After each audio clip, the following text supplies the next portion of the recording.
Assalamualaikum warahmatullahi wabarakatuh. Selamat datang di channel As by Story. Jangan lupa like, komen, dan subscribe, serta aktifkan lonceng notifikasi agar tidak ketinggalan cerita menarik lainnya. Sekarang, mari kita mulai ceritanya. Sudah dua hari ini Rega bertukar pesan dengan Claviora. Rega menepati perkataannya untuk mengajak Claviora mengobrol meskipun dengan kontak sekunder secara tidak langsung melalui ponsel. Ya, meskipun hanya bertukar kabar atau sekadar menyapa yang sebenarnya tidak terlalu penting.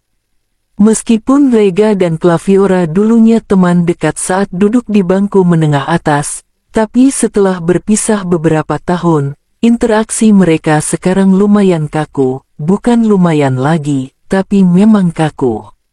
Sebenarnya Rega ingin mengobrol secara langsung atau tatap muka dengan Claviora untuk kedepannya. Tapi karena 2 hari ini dia lumayan sibuk serta Claviora sendiri juga sedang mengunjungi dan menginap di rumah orang tuanya yang tempatnya lumayan jauh dari daerah sini, mungkin besok Rega berniat mengajak Claviora untuk jalan-jalan meskipun malas. Rasanya Rega lebih baik mengajak Rafa untuk lari pagi atau mengajak anak itu untuk jajan es krim di minimarket. Besok kebetulan jadwal Rega libur karena dalam 1 minggu Rega selalu menyiapkan 1 hari untuk lepas dari yang namanya pekerjaan. Dan sekarang sudah memasuki waktu tengah malam. Rega baru saja memarkirkan mobilnya di garasi rumah. Wajahnya kusut, dengan dasi yang sudah disampingkan di atas pundak. Ceklek, keadaan rumah masih terang, itu berarti penghuni di dalamnya masih melek. Oh itu sudah pasti, karena Rega selalu melarang Rima untuk tidur sebelum dia sampai di rumah ini. Tapi rasanya kasihan sekali melihat dia tidur dengan menelungkupkan tangannya di atas meja. Wajah wanita itu juga sangat lelah. Rima, bangun. Rega mengetuk-ngetuk meja 3 kali sampai Rima terbangun. Tuan, bangun. Pindah ke kamar. Rega menyuruh Rima untuk tidur kembali ke dalam kamar. Tuan tidak mau makan. Siapa bilang? Saya capek kerja seharian, dan perut saya lapar seperti biasa, mana mungkin saya tidak makan. Rega mendudukkan dirinya. Biar saya panaskan makanannya. Tidak perlu, kamu tidur saja di kamar. Tapi Tuan, tidur. Tanpa membantah Rima segera berbalik badan untuk masuk ke dalam kamarnya. Rima, lain kali tidak perlu menunggu saya pulang sampai selarut ini. Cukup siapkan makan malam, setelah itu tunggu saya sampai jam 9 atau jam 10. Kalau saya belum pulang juga, kamu tidur saja di kamar. Jangan lupa kunci semua pintu. Rega pikir sudah cukup dia terlalu merepotkan Rima. Lagian kasihan juga kalau wanita itu harus menunggunya hampir setiap hari. Baik Tuan, sesuai dengan jadwal yang ditentukan, hari ini Rega ada janji dengan Claviora. Kafe dengan nuansa coklat adalah pilihan yang tepat untuk mengobrol. Sore ini sangat panas, meskipun ini sudah hampir pukul 4 sore, tapi sepertinya matahari masih betah memancarkan sinarnya. Ditambah lagi dengan suasana kafe yang sangat ramai, semakin membuat Rega menjadi gerah. Sudah beberapa menit Rega menunggu, sampai-sampai kopi yang dipesannya tadi telah habis setengah. Sungguh Rega sangat benci jika harus menunggu seperti ini. Kenapa orang-orang sering kali mengulur waktu? Atau mereka tidak tahukah bahwa orang yang mereka tunggu bisa jadi hanya memiliki sedikit waktu? Rega melirik jam tangannya kemudian membuang napas kasar. Ini sudah hampir setengah jam dia duduk di sini, sampai-sampai bokongnya terasa panas. Cek, Rega bangkit dari duduknya. Mungkin gadis itu masih punya kesibukan lain, ponselnya juga tidak aktif. Setelah membayar kopi, Rega segera pergi menuju mobilnya di parkiran. Baru saja dia membuka pintu, seseorang telah menepuk pundaknya yang membuat Rega segera berbalik dan dengan kasar menepis tangan itu. Wanita dengan balutan tank top berwarna hitam dengan lapisan jaket rajut itu sempat tersinggung, tangannya ditepis begitu saja. Tapi saat mendengar ucapan "maaf" dari bibir Rega membuat senyumannya kembali. "Mau kemana? Kita kan akan bertemu di sini." Bisa-bisanya gadis ini bertanya seperti itu setelah membuat dia lama menunggu. "Ini sudah jam berapa? Dan kita tadi janji untuk bertemu jam berapa?" "Saya tidak punya banyak waktu untuk menunggu," ucapnya. Setelah itu Rega masuk ke dalam mobil. "Maaf, tadi ada sedikit kendala. Kita jadi mengobrolkan. Menurutmu?" Rega menurunkan kaca mobilnya. "Aku harap begitu," ucapnya pelan. Rega membuang napas lelah. "Kalau begitu masuklah, kita cari tempat lain." Sayang juga kalau hari ini mereka tidak jadi bertemu, pikirnya. Mobil melaju membelah jalanan. Claviora dengan wajah bingungnya tidak tahu mau dibawa kemana, akhirnya memulai pembicaraan. Ga, kita mau kemana?" "Tidak tahu, mungkin kita membutuhkan tempat terbuka untuk berbicara." Rega melirik sekilas ke arah Claviora. "Ada beberapa hal yang harus dipastikan sebelum hubungan kita berlanjut." "Kamu tidak keberadaan?" "Tentu saja tidak," Claviora menjawab tegas. "Tapi, bisakah kita berbicara dengan bebas, maksudnya tidak kaku seperti ini. Santai saja seperti dulu." Claviora mendesis setelah mengatakannya. Ada sedikit rasa malu untuk mengutarakan keinginannya. "Terkadang kebiasaan yang dulu kita lakukan tidak bisa diulang kembali saat kita meninggalkannya lama. Kalaupun bisa pasti tidak akan sama." "Benar juga. Jadi bagaimana? Apa yang mau kita bicarakan sekarang?" "Oh, tunggu sebentar." Rega meninggalkan Claviora di tempat duduknya menuju salah satu penjual minuman cup.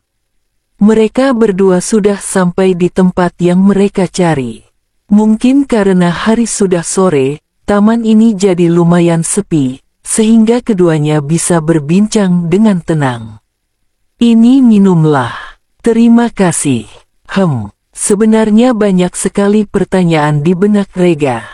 Dia sama sekali tidak masalah kalau memang harus menikah dengan Claviora, toh tidak ada ruginya. Claviora cantik, jelas, wangi, tentu, pintar, pasti. Tapi masalahnya, Rega tidak mungkin menikahi Claviora tanpa perkenalan lebih dulu. Sudah dibilangkan, meskipun mereka teman dekat saat dulu. Tapi kan itu dulu, bukan sekarang. Jadi ya sama saja, Rega butuh waktu untuk mengenal sosok Claviora kembali yang tentunya versi sekarang. Soal yang waktu di meja makan waktu itu, Rega yang berniat menikahi Rima. Itu hanya spontan, Rega sama sekali tidak berpikir sebelum mengatakan itu. Dia hanya ingin ibunya tahu kalau dia sama sekali tidak tertarik dengan Claviora ataupun wanita lain, dengan cara supaya ibunya mengira kalau dia hanya tertarik dengan Rima, jadi ibunya tidak perlu repot-repot untuk mencarikannya wanita lagi. Tapi mau bagaimana lagi, ibunya ini sangat pemak. "Rega." Suara Claviora mengalun dengan indahnya. Begini, ada beberapa pertanyaan sekaligus pernyataan untuk pembicaraan kita ini." Rega tampak serius. "Oke, kamu kembali ke Inggris." Pertanyaan pertama. Ini termasuk pertanyaan sederhana yang tidak terlalu penting untuk sekian orang. Tapi bagi Rega ini penting. Dia harus tahu kalau gadis ini berapa lama lagi tinggal di negeri ini. "Iya, sekitar 4 bulan lagi. Sebenarnya aku kesini hanya ingin berlibur dan bertemu keluarga." Rega cukup terkejut dengan jawaban Claviora. dia pikir Claviora sudah selesai dengan pendidikannya, terus kalau nanti mereka menikah, Rega bakal ditinggal pergi ke Inggris. Sementara itu masih pengantin baru. Oh, tidak bisa. Oke, terus kamu sudah punya pacar atau teman laki-laki? Claviora tertawa, hei kamu tahu sendiri, aku ini punya banyak teman. Tentu saja aku punya beberapa teman dekat laki-laki. Aku harap kamu tidak keberatan akan hal itu. Tidak keberatan. Hah, Rega sangat keberatan. Dia tidak ingin memiliki hubungan dengan wanita yang memiliki banyak teman pria. Memang tidak ada salahnya. Tapi Rega juga berhak tidak menyukainya, bukan? Kamu setuju dengan pernikahan ini? Kenapa tidak? Misal, setelah kita menikah, kamu akan tetap pergi ke Inggris. Wah, mana mungkin aku meninggalkan pendidikanku. Pendidikan sangat penting, Rega. Claviora sudah tidak terlalu kaku lagi sepertinya. Kalau memang pendidikan sangat penting menurutmu, kenapa kamu mau menikah dengan orang yang hanya lulusan SMA? Apa, kamu tidak kuliah? Dia terkejut. Iya, kenapa? Sayang sekali. Wajah Claviora terlihat muram. Sayang sekali apa? HN, kamu malu kalau punya suami hanya lulusan SMA sedangkan sang istri lulusan luar negeri. Rupanya Rega tersinggung. Bukan begitu. Tidak ada yang bisa kamu banggakan dari saya, Claviora. Tadi kamu bilang, kamu akan kembali ke Inggris setelah kita menikah. Iya, kalau saya melarang kamu untuk kembali ke Inggris bagaimana? Tanya Rega. Claviora melotot, enggak bisa. Aku udah susah payah masuk ke perguruan tinggi itu. Mana mungkin aku mengundurkan diri begitu saja hanya karena itu perintahmu. Tapi di sana posisi saya sebagai suami kamu. Jadi kalau saya meminta kamu untuk tidak kembali ke Inggris dan hanya mengurus saya bagaimana? Tidak ada pengecualian. Aku tidak bisa mengikuti permintaanmu, Rega. Yang benar saja, susah payah dia masuk ke perguruan tinggi itu. Mana mungkin dia mundur hanya karena perintah dari Rega. Terus kalau kamu pergi ke Inggris bagaimana dengan saya sebagai suami kamu nanti? Claviora terbahak, astaga, Rega kamu dari dulu gak pernah berubah ya. Jangan terlalu memikirkan ke depannya. Kita jalani aja dulu. Kamu ini terlalu pemikir, pengatur juga. Bisa gak sih jadi orang jangan terlalu mikir? Rupanya Claviora sudah tidak canggung lagi dengan Rega, buktinya dia sudah bisa menolak apa yang dia tidak mau secara tegas. Wajah Rega memerah. Tidak bisa. Saya memang seperti ini, pemikir dan pengatur. Jika kamu tidak suka sifat saya seperti ini lebih baik batalkan saja perjodohan ini. Kita tidak satu frekuensi, bahkan masalah sepele saja kita sangat berbeda bagaimana nanti kalau ada masalah besar. Claviora diam. Pemikir, Rega sangat butuh untuk berpikir ke depannya bagaimana. Dia tidak bisa memutuskan sesuatu tanpa berpikir terlebih dahulu. Ini wajar menurutnya, tapi tidak bagi Claviora. Gadis ini merasa Rega terlalu berlebihan sampai-sampai dia memikirkan beberapa tahun ke depannya setelah dihadapkan dengan keputusan. Waktu dia memutuskan untuk membawa Rima ke rumahnya pun sebenarnya Rega ragu-ragu. Tapi karena kasihan dengan anak itu Rega jadi tidak tega. Lagi pula Rima tinggal di rumahnya bukan hanya tidur makan. Pengatur, pada dasarnya memang begitu, Rega suka sekali mengatur. Tapi Claviora susah untuk diatur, lebih tepatnya gadis itu juga senang mengatur. Rega jadi berpikir, kalau nanti dia menikah dengan orang yang susah untuk diatur karena merasa bisa mengatur dirinya sendiri seperti Claviora, Rega tidak bisa bayangkan apa yang akan terjadi selanjutnya. Tuh kan belum apa-apa udah mikir lagi. Sebaiknya kita berdua pulang, ini sudah malam.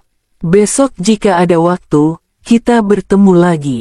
Rega sangat tidak mood lagi, dia ingin segera pulang dan istirahat.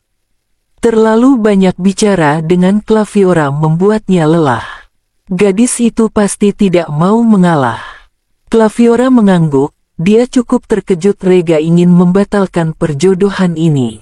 Mari saya antar. Rega mana mungkin tega meninggalkan gadis ini sendirian di taman yang mulai sepi.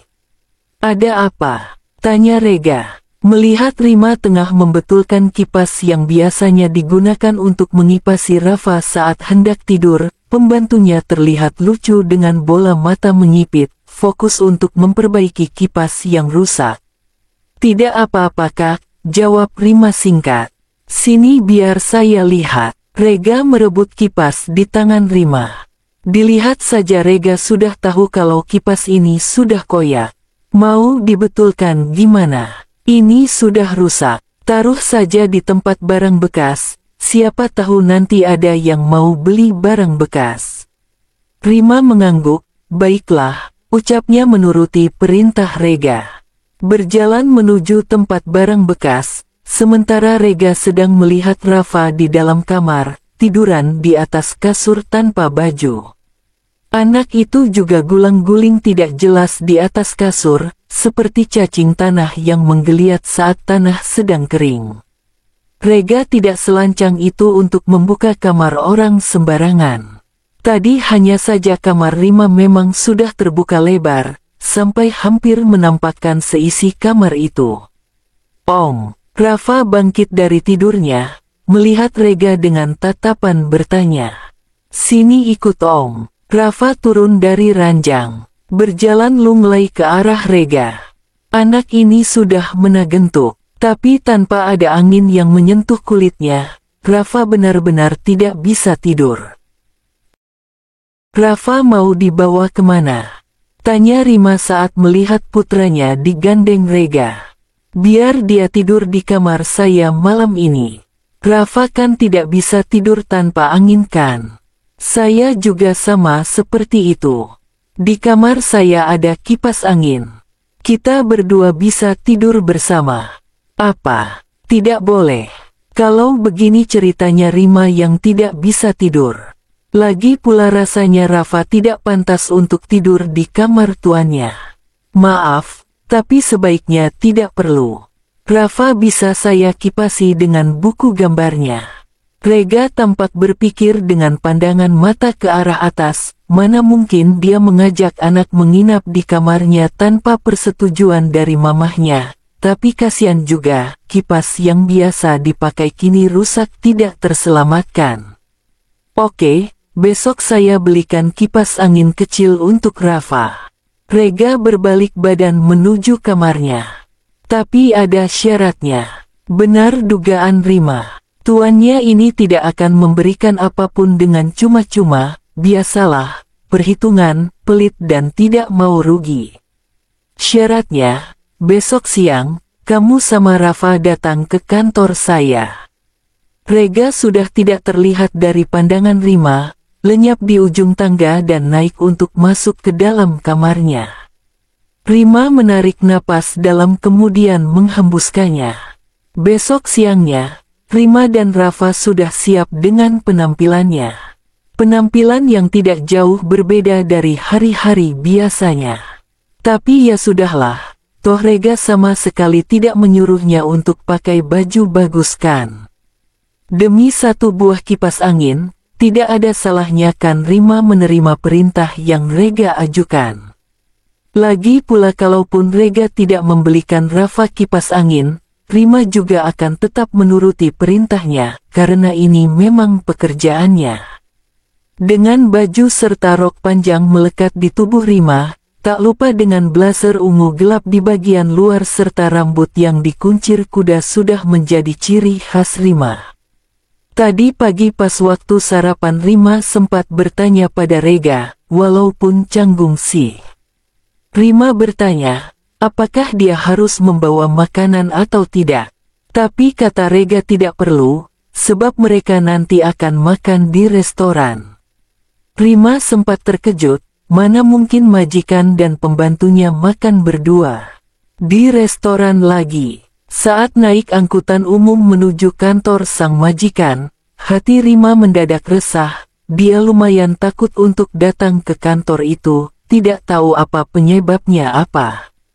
Kita mau kemana? Si kecil Rafa masih bingung. Tadi dia tiba-tiba ditarik Rima saat memberi makan kelincinya. Langsung mandi dengan bersih dan pakai baju yang lumayan rapi dari biasanya. Mamahnya ini tidak mengatakan apapun tadi, makanya sekarang putra semata wayang Rima Anindita ini bertanya. Kita mau ke bertemu dengan Om Rega. Tapi kan Om Rega juga pulang nanti malam, kenapa bertemu sekarang? Tanyanya lagi. Mamah juga tidak tahu. Sudah ya, Rega lihat mobil aja. Setelah melalui serangkaian yang begitu kejadian yang begitu merepotkan, dimulai dari angkutan umum yang ditumpangi mogok sampai Rima harus pindah angkutan, satpam perusahaan yang lumayan menjengkelkan karena mengira Rafa dan Rima akan meminta sumbangan, hingga meja resepsionis yang sama menjengkelkan karena tidak percaya kalau dia sudah membuat janji dengan Rega. Melelahkan, tapi akhirnya dia sampai juga di ruang kerja Rega, dengan wajah memerah karena kepanasan, serta keringat yang mulai bercucuran. Sebenarnya ada apa gerangan sih, Rega sampai harus merepotkan Rima untuk datang ke kantornya. Suasana restoran cukup sejuk, mungkin karena restoran ini bertema alam. Rega, Rima dan Rafa, mereka bertiga duduk di meja sudut ruangan. Sengaja memilih dekat jendela. Rumah sudah bersihkan. Sudah Kak, haus. Minum saja. Melihat keringat yang masih setia meluncur di kening Rima serta dengan napas menderu, pasti wanita satu anak ini kehausan. Terima kasih. Hihem. Setelah Rima sampai di kantor tadi, tanpa banyak drama, Rega langsung mengajaknya ke restoran terdekat. Kalau dilihat dari gelagat Rega, laki-laki itu sepertinya sedang menunggu seseorang. Beberapa kali mata itu melirik ke arah pintu serta jam yang melingkar di pergelangan tangannya. Seorang gadis dengan pakaian kuning melekat di tubuhnya yang ramping namun cukup menonjol di bagian tertentu. Duduk tanpa disuruh tepat di samping Rega. Hai, gadis bernama Claviora itu tersebut hangat ke arah Rima yang membalasnya kikuk. Kalau dia tahu akan ada Claviora di sini, Rima mending tidak usah datang ke kantor tadi. Daripada harus merasa canggung di antara calon pengantin ini. Lihatlah, Rega dan Claviora cukup serius berbicara dan merencanakan pernikahan mereka tanpa mengacuhkan Rima yang duduk di depan mereka bersama Rafa tentunya. Sedari tadi yang mendominasi di antara mereka hanya Claviora. Rima lihat Rega juga tidak begitu bergairah dengan topik kali ini. Meskipun begitu Rega masih tetap merespon apa yang Claviora tanyakan kepadanya. Setelah seminggu berlalu, Rega harus segera mengambil keputusan untuk melanjutkan rencana Gina tentang melamar Claviora atau memutuskannya. Dalam 1 minggu ini, Rega akui mulai nyaman dengan Claviora, bahkan gadis itu mau memutuskan untuk tidak melanjutkan studinya. Entah mukjizat dari mana yang gadis itu dapatkan. Setelah pertemuan terakhir di hari kemarin Rega meluangkan waktu untuk mengobrol dengan Claviora. Rega berpikir, tidak ada salahnya kan kalau dia menikah dengan Claviora.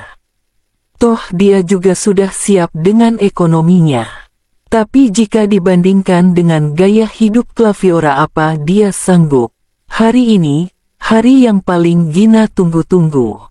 Sebab anak sulungnya akhirnya menerima permintaannya untuk melamar Claviora. Gina tahu anaknya ini pasti sudah memikirkannya terlebih dahulu sebelum memutuskan. Lihatlah, wajah cerah Gina kini sangat kentara sekali, sambil memolesakan make up pada wajahnya. ibu dari dua anak ini sesekali bersenandung dan tertawa kecil untuk menunjukkan rasa senangnya. Anis itu hantaran yang ibu siapin tadi malam, jangan sampai ketinggalan, omel Gina berulang kali. Udah di mobil bu, cerewet amat dari tadi. Ngapain kamu pakai baju kayak gini? Ibu udah siapin kebaya yang bagus, kenapa gak dipakai? Ini acara penting buat abang kamu loh. Cepetan sana ganti, jangan lupa rambutnya disanggul. Dengan malas Anis melangkahkan kakinya kembali ke arah kamar. Kan penting buat abang, bukan buat Anis, gerutunya. Jangan lupa, itu bedaknya ditebelin lagi, pakai lipstiknya juga ya, itu kamu tadi cuma pakai lip balm. Bibir kamu pucet gitu, risih ibu lihatnya. Sementara itu, Rega masih betah menatap penampilannya di cermin besar yang ada di dalam kamarnya. Mengamati tampilannya yang sudah rapi. Bahkan kumis tipisnya sudah ia cukur. Rega senang. Tapi entah kenapa tiba-tiba hatinya merasa janggal. Sebentar lagi dia akan melamar seorang wanita. Harusnya hatinya sudah mantap jauh sebelum mengambil langkah ini. Beberapa jam yang lalu dia sempat berpikir akan membatalkan lamaran ini, tapi tidak mungkin juga kan dia membatalkannya tanpa alasan yang jelas. Kau jangan berpikiran yang aneh-aneh, kata bokap gue. Kalau deket waktu acara bakalan banyak setan yang goda. Rega sama sekali tidak menggubris apa yang diucapkan Bima barusan. Iya, temannya ini akan ikut serta menemaninya untuk melamar Claviora. Katanya sih dia lagi bosan dengan kehidupannya sendiri. Lagi pula hari ini Bima tidak punya jadwal apapun, dia kan memang pengangguran. Abang. Itu teriakan Anis. Gadis itu, Gina dan Amar sudah sampai di depan rumah Rega. Ayo buruan, Mamih dari tadi udah ngomel. Abang lama banget, ada Om Bima. Emang diundang Om? Anis terkekeh. Bima melengos, malas rasanya menghadapi bocah barbar ini. Rega juga sama kesalnya. Bima sama Anis ini tidak ada bedanya. Mereka berdua masuk kamarnya tanpa izin. Tahu sendiri kan Rega ini paling tidak suka jika ada yang masuk kamarnya tanpa izin. Tapi tidak tahu kenapa sekarang dia benar-benar malas membuka mulut, biarkan saja dua orang ini berbuat semaunya. Yolah, lo udah rapi tinggal siapin aja kata-kata buat lamaran nanti, jangan sampai malu-maluin kita nanti. Om. Masa perawan cantik ini dicuekin sih, kesal Anis karena pertanyaannya tidak dijawab. Bodoh Bang Bima, malas debat sama kamu. Mereka bertiga menuruni anak tangga rumah ini. Suara sepatu yang berbentur dengan keramik begitu terdengar dengan jelas. Alis Rega mengkerut, aneh saat melihat Rima masih sibuk dengan pekerjaannya. Bahkan wanita itu sama sekali belum terlihat siap akan pergi. Kenapa belum siap-siap? Astaga, Rima benar-benar kaget. Saat ini dia memfokuskan dirinya untuk melihat Tuan Rega yang hendak pergi untuk melamar pendamping hidupnya. Laki-laki itu berdiri dengan gagah. Jas hitamnya kini menutupi otot lengan yang biasanya Rima lihat saat Rega mengenakan kaos tipis. Kenapa gak ikut? Bukankan malam itu saya ajak kamu buat ikut ke acara saya? Malam ini, Rima gelagapan, kain lap yang berada di tangannya ia remas dengan kuat. Kepalanya menunduk menatap kedua kakinya yang kusam. Maaf Kak Rega, saya tidak bisa ikut. Rafa sedang sakit, jadi saya tidak mungkin meninggalkannya, ucap Rima tidak enak hati. Sakit? Kenapa tidak beritahu saya? Bawa ke rumah sakit sekarang. Rega. Suara Gina menghentikan gerakan Rega yang hendak menemui Rafa di kamarnya. Bima dan Anis sudah keluar dan duduk anteng di dalam mobil. Sedangkan tokoh utama yang akan melangsungkan lamaran malam ini malah sibuk dengan seorang pembantu. Sungguh Gina merasa kesal. Ayo, kita sudah terlambat. Dia bisa urus anaknya sendiri. Gina menarik lengan Rega dan membawanya keluar rumah. Iya, Rafa juga tidak terlalu parah Kak. Semoga berhasil, ucap Rima saat Rega menatapnya. Sembari memperlihatkan senyuman terbaliknya, meski Rega tahu senyuman itu dengan mata sayu. Entah kenapa melihat senyuman manis itu raganya sangat berat untuk keluar dari rumah. Rega hanya bisa berdoa semoga apa yang dia pilih saat ini tidaklah salah. Berharap semua yang dilakukan adalah langkah yang benar, meski langkah itu tidak benar sepenuh hati. Mobil keluarga Rega sudah sampai di pekarangan rumah Claviora, lebih tepatnya rumah keluarga Claviora. Karena selama ini Claviora tinggal sendiri di apartemen. Perjalanan lumayan panjang, sampai menempuh waktu kurang lebih 2 jam. Anis sedari tadi terus menggerutu, kenapa perjalanan ini sangat lama. Dia sudah tidak mood lagi. Bibirnya pun sudah maju beberapa senti.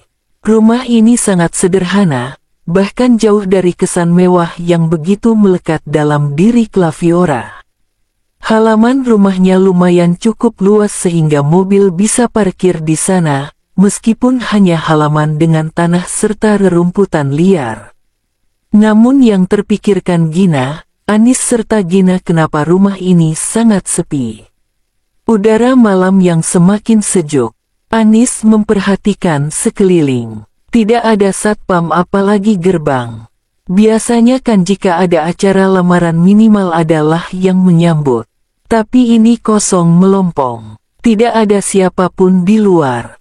Anis menghela napas sambil bersandar pada mobil. Gimana sih? Udah jauh-jauh, salah alamat lagi. Gina melotot. Enggak, ini benar kok alamatnya. Ibu juga bingung kenapa pada sepi begini. Gina mulai panik, perasaannya sudah resah saat melihat rumah ini sepi. Dia juga ragu rumah kecil ini milik keluarga Claviora. Berbeda dengan Rega, laki-laki itu hanya menatap ibunya yang tidak bisa diam mondar-mandir di depan pintu rumah dan mengetuknya berkali-kali. Ibu, udahlah. Kemungkinan besar kita salah alamat. Atau kalau emang ini bener alamatnya. Keluarga Kak Claviora kabur kali. Anis, wajah Gina memerah. Sekali lagi kamu bicara ibu robek mulut kamu. Gina kembali mengetuk pintu rumah bercat putih itu dengan sedikit terburu-buru. Serem amat, desis Anis. Tok, tok, tok, permisi. Bima juga kini ikut-ikutan membantu Gina. Harusnya Rega yang panik saat ini. Tapi laki-laki itu terlihat santai. Sama sekali tidak berniat membantu 2 orang yang memanggil keluarga Claviora. Pak Amar yang sedari tadi diam memperhatikan keriuhan istrinya, melangkah mendekati Rega. Dia tepuk pundak Rega 2 kali. Entah apa maksud ayah tirinya ini. Mungkin hanya untuk menenangkan. Pintu dibuka. Atensi semua orang kini tertuju pada seorang wanita paruh baya. Meskipun usianya tidak muda lagi, tapi dari wajahnya dia sangat cantik, mirip sekali seperti wajah Claviora. Wajah itu terlihat panik, tanyanya menggenggam berat 1 lembar kertas dengan goresan tinta berwarna hitam. Silakan masuk dulu. Mereka semua heran, tapi ikut masuk seperti apa yang wanita paruh baya itu ucapkan tadi. Duduk di sofa dengan cemilan seadanya, Gina tidak bisa diam sama sekali dari duduknya. Mulutnya itu sudah gatal ingin mengatakan apa sebenarnya yang akan terjadi. Mengambil napas sebentar. Sebelumnya maaf sekali. Ini ada surat dari Vio katanya buat Rega. Wanita paruh baya itu memberikan surat dengan tangan gemetar. Sepertinya dia juga sudah membaca suratnya. Terlihat dari sorot mata tidak enak yang wanita itu berikan pada keluarga Rega. Saya Mia, ibu dari Claviora. Sangat meminta maaf sebesar-besarnya atas dasar kelakuan anak saya yang tidak pantas, suaranya bergetar. Bahkan kedua bola mata dengan lengkungan hitam di bagian bawahnya itu tidak berani menatap. Tangan Rega segera membuka surat dan lekas membacanya. Untuk Rega, aku minta maaf. Sebelumnya aku memang setuju dengan semua rencana kita yang akan menikah. Tapi maaf sekali lagi, aku gak bisa lanjutkan semua ini. Rega memandang surat itu dengan tatapan nanar. Aku menerima pernikahan ini karena waktu itu aku baru putus dari pacarku yang ada di Inggris. Soal pertanyaan kamu waktu itu apa aku punya pacar atau tidak, aku tidak menjawab tidak kan. Jadi aku tidak pernah berbohong kepadamu. Pertanyaan waktu itu. Dia hanya menjawab kalau dia memang punya banyak teman laki-laki. Tapi dia tidak pernah menyebutkan kalau dia tidak memiliki pacar. Dan tepat sebentar lagi hari lamaran kita, dia menjemputku ke sini dan juga melamarku Rega. Aku tidak bisa menolak. Aku harap kamu mengerti karena alasan aku menerimamu hanya untuk pelampiasan saja. Aku tahu kamu juga gak cinta sama aku. Aku juga gak cinta sama kamu, jadi aku gak mau nanti aku hidup bersamamu hanya karena pelampiasan. Aku juga gak mau nanyinya keuanganmu bakal terganggu karena aku tidak bisa berhemat. Tolong bilang keluargamu jangan sampai memarahi ibuku. Dia tidak tahu apa-apa, karena aku tidak memberitahunya. Bahkan dia juga tidak tahu kalau akan menikah di Inggris dalam waktu dekat. Aku minta maaf, aku tahu caraku sangat salah, tapi tidak ada cara lain yang bisa aku lakukan selain memberimu surat ini. Semua data, nomor HP, email, dan sosial media sudah dihapus pacarku bahkan HP-nya aku juga gak tahu. Dia tidak mau masa laluku akan mengganggu kehidupan kita nanti. Maaf aku sangat menyesal telah menerima lamaranmu. Dari Claviora. Dia membatalkannya. Rega bergumam dan sukses membuat semua orang terkaget. Apa? Gina tidak percaya. Dia merebut kertas dari tangan Rega dan membacanya. Sampai berulang kali karena tidak percaya apa yang barusan dibaca. Gina memegang dadanya yang terasa sesak. Kurang ajar. Berani sekali dia ngeremehin si Rega. Bima memaki Claviora tiada henti saat perjalanan pulang. Sungguh dia merasa kesal sendiri, Rega yang tidak jadi nikah. Malas dia yang riwah sendiri. Tidak sendiri, Anis juga sama kesalnya. Tiba di rumah Rega, sudah larut malam. Bima yang menyetir kini sudah tepar di atas sofa karena emosi. Kalau gak ada niat buat nikah sama abang, kenapa dia setuju? Kalau ketemu lagi, Anis plites kepalanya nanti. Bang, ngomong ke atau apa ke? Ini udah gagal lamaran terus ditinggal nikah kayak gak ada sedih-sedihnya. Sedih. Rega sama sekali tidak merasakan hal itu. Hatinya yang sebelumnya tidak tenang sekarang justru malah lega. Mungkin yang ditulis Claviora di kertas itu ada benarnya juga.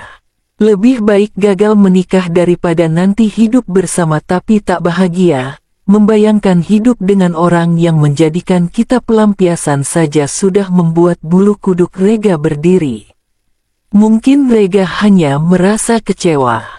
Entah kecewa pada dirinya sendiri atau siapapun itu.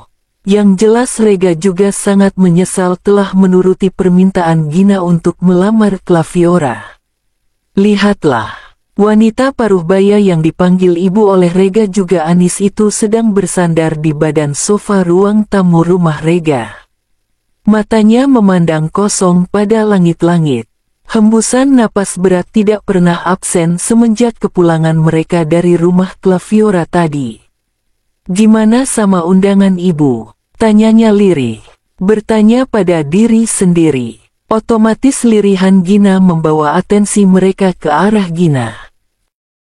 Ibu udah sebar undangan, kalau Rega mau nikah waktu dekat ini di grup arisan, Ibu juga udah kasih tahu waktunya sama tempatnya. Ibu harus gimana Rega? Ibu malu kalau harus batalin semua ini. Baju pengantin juga Ibu udah siapin, itu baju mahal loh Rega. Ibu tahu kalau wanita itu pasti gak mau barang murah. Semua orang di dalam sana menghela napas. Amar sebagai suami Gina mencoba untuk menenangkan istrinya dengan merengkuh puncaknya sekalian mengusapnya. Ibu tinggal bilang batal apa susahnya sih Bu?